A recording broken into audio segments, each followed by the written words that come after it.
ನಾನು ಇದೀಗ ಉಮರ್ ಶರೀಫ್ ಸರ್ ಕೇಳಿಬಿಡ್ತೀನಿ. ಉಮರ್ ಶರೀಫ್ ಅವರೇ, ಈಗ ಈ ಇರಾನ್ದು ವಿಶೇಷ ಏನು ಅಂತ ಹೇಳಿದ್ರೆ ಎರಡು ಎಕ್ಸ್ಟ್ರೀಮಿಟಿನ ನೋಡ್ಬಿಟ್ಟಿದೆ ಸರ್ ಈ ದೇಶ. ಎರಡು ಎಕ್ಸ್ಟ್ರೀಮಿಟಿ, ಅತ್ಯಂತ ಉನ್ನತ ಮಟ್ಟದ ಫ್ಯಾಷನ್ನು, ಪಾರ್ಟಿ, ಪಬ್, ಆಧುನಿಕತೆ, ಜನ, ಕಲ್ಚರು ಎಲ್ಲವನ್ನೂ ಒಂದು ಕಡೆ ನೋಡ್ತು. ಎಲ್ಲಿವರೆಗೂ ರೆಜಾ ಶಾ ಪಲ್ಲವಿವರೆಗೂ ನಾನು ಮಾತಾಡಬಹುದು. ಇದಾದ ಮೇಲೆ ಬಂದಂಥ ಖಮೇನಿ ಹೆಚ್ಚು ಕಡಿಮೆ 37-38 ವರ್ಷಗಳ 4 ದಶಕದ ಕಾಲ ಕಟ್ಟರ್ ಮುಸ್ಲಿಂ ಮೂಲಭೂತವಾದ, ಕಟ್ಟರ್ ಧರ್ಮಾಂಧತೆ, ಕಟ್ಟರ್ ಆಚರಣೆಗಳು, ಬುರ್ಕಾ ಹಾಕೊಳ್ಳಲ್ಲ ನಾನು ಅಂತ ಹೇಳಿದ್ದಕ್ಕೆ ಆ ಹುಡುಗಿನ ಸಾಯಿಸ್ಬಿಟ್ರು. ಪ್ರೊಟೆಸ್ಟ್ಗಳು ಕೂಡ ಉತ್ತುಂಗಕ್ಕೆ ಹೋಯಿತು. ಬುರ್ಕಾ ಸರಿಯಾಗಿ ಹಾಕೊಳ್ಳಿಲ್ಲ, ಹಾಕಿದ್ದೋಕೆ ಸರಿಯಾಗಿ ಹಾಕೊಳ್ಳಿಲ್ಲ ಅಂತ ಹೇಳಿ ಈ ಎಕ್ಸ್ಟ್ರೀಮಿಟಿಯನ್ನು ನೋಡಿದ ಮೇಲೆ ಇವತ್ತಿರ್ತಕ್ಕಂಥ ಸ್ಥಿತಿನಲ್ಲಿ ಈ ಇರಾನ್ಗೆ ಒಂದು ಗೈಡಿಂಗ್ ಫೋರ್ಸನ್ನು ಅದು ಇರಾನ್ ಕಳ್ಕೊಂಡ್ಬಿಟ್ಟಿದ್ಯಾ?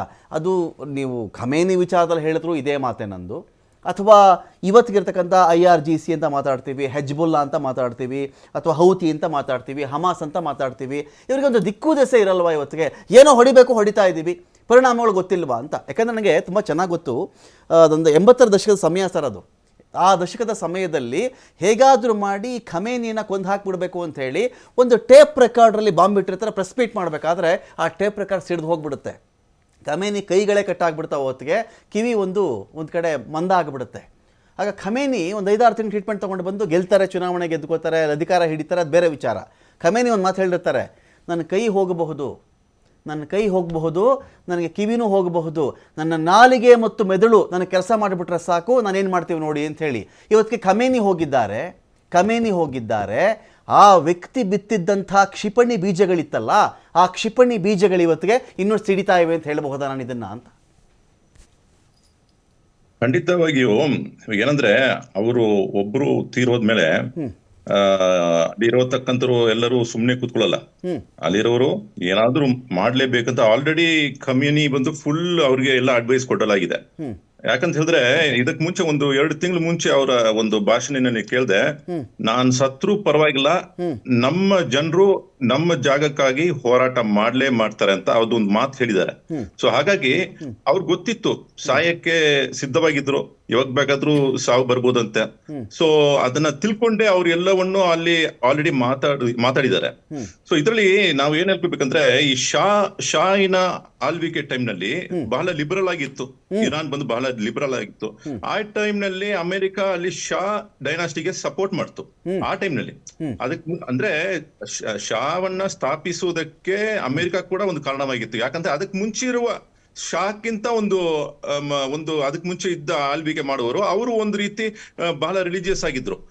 ಆಮೇಲೆ ಖೊಮೇನಿ ಆಯತುಲ್ಲಾ ಖೊಮೇನಿ ಬಂದು 1979 ನಲ್ಲಿ ಒಂದು ಹೋರಾಟ ಮಾಡಿ, ರೆವಲ್ಯೂಷನ್ ಮಾಡಿ, ಅವ್ರು ಒಂದು ಫಂಡಮೆಂಟಲಿಸಂ ಮೂಲಕ ಒಂದು ಇಸ್ಲಾಮಿಕ್ ಸ್ಟೇಟ್ ಅನ್ನು ಸ್ಥಾಪಿಸಿದ್ರು. ಬಟ್ ಈ ಫಂಡಮೆಂಟಲಿಸಂ ಅನ್ನ ಅರ್ಥ ಮಾಡ್ಕೊಳ್ಬೇಕಂದ್ರೆ ಒಂದೇ ಒಂದು ಉದಾಹರಣೆ ಕೊಡ್ತೀನಿ.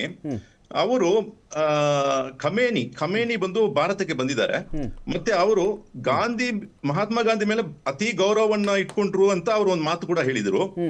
ಮತ್ತೆ ಇರಾನ್ ನಲ್ಲಿ ಹಾಸ್ಪಿಟಲಿನ ಹೆಸರು ಗಾಂಧಿ ಹೆಸರಿನಲ್ಲಿ ಒಂದು ಹಾಸ್ಪಿಟಲ್ ಇತ್ತು. ಅದನ್ನ ಇವಾಗ ಅಮೆರಿಕ ಬಂದು ಅದನ್ನ ಧ್ವಂಸ ಮಾಡಿದೆ. ನೋಡಿ, ಅರ್ಥ ಮಾಡ್ಕೊಳ್ಬೇಕಂದ್ರೆ ಅವರು ಫಂಡಮೆಂಟಲಿಸಂ ಇದ್ದಾರೆ, ಅವರ ಧರ್ಮ ಅದು ಏನ್ ಹೇಳ್ಕೊಳತ್ತೋ ಅದನ್ನ ಅವ್ರು ಪಾಲಿಸಬೇಕಂತ ಆ ಉದ್ದೇಶದಲ್ಲಿ ಅವರು ಒಂದು ಸ್ಟೇಟ್ ಅನ್ನು ಸ್ಥಾಪಿಸಿದ್ದಾರೆ. ಅದರಲ್ಲಿ ಏನು ಎರಡು ಮಾತಿಲ್ಲ.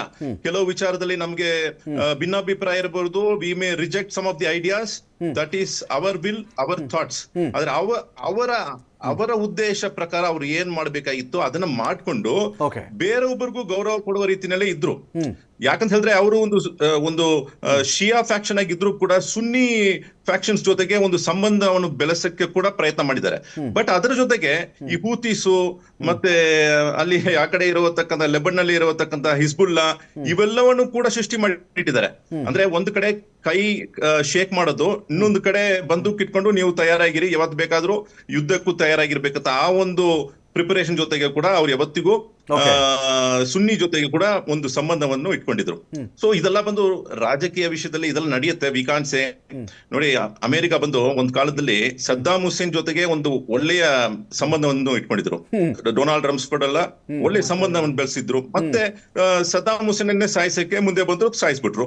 ಅದೇ ರೀತಿ ಒಸಾಮಾ ಬಿನ್ ಲಾಡೆನ್ಗೆ ಬಂದೂಕನ್ನು ಕೊಟ್ಟಿದ್ದೇ ಅಮೆರಿಕ.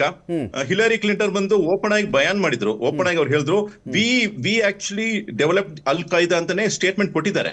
ಅಮೆರಿಕ ಹ್ಯಾಸ್ ಡೆವಲಪ್ಡ್ ಅಲ್ ಖೈದಾ. ಬಟ್ ಯಾವಾಗ ಅವರ ಕೆಲಸ ಮುಗೀತು, ರಷ್ಯಾ ಮೇಲೆ ಅವರು ಯುದ್ಧ ಮಾಡಿದ್ದು ಎಲ್ಲ ಮುಗೀತು, ಆಮೇಲೆ ಬಂದು ಅವ್ರನ್ನ ಬಿಟ್ಬಿಟ್ಟು ಹೋದ್ರು. ಆಮೇಲೆ ಇವ್ರು ಏನ್ ಮಾಡಿದ್ರು, ಒಸಾಮಾ ಬಿನ್ ಲಾಡೆನ್ ಅವ್ರಿಗೆ ಎದುರಾಗಿ ಅವ್ರ ಕೆಲಸ ಮಾಡಕ್ ಶುರು ಮಾಡಿದ್ರು.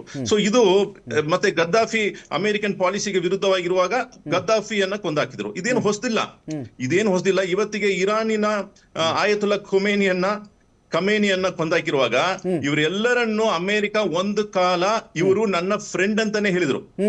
ಇವತ್ತಿಗೆ ಬೇಸರ ಇರೋ ವಿಷಯ ಏನಂದ್ರೆ, ನಮ್ಮ ಪ್ರಧಾನಿ ಅವರು ಹೇಳ್ಕೊಳ್ತಾ ಇದ್ರೆ ಟ್ರಂಪ್ ಮೈ ಫ್ರೆಂಡ್ ಅಂತ ಹೇಳ್ಕೊಳ್ತಾ ಇದಾರೆ.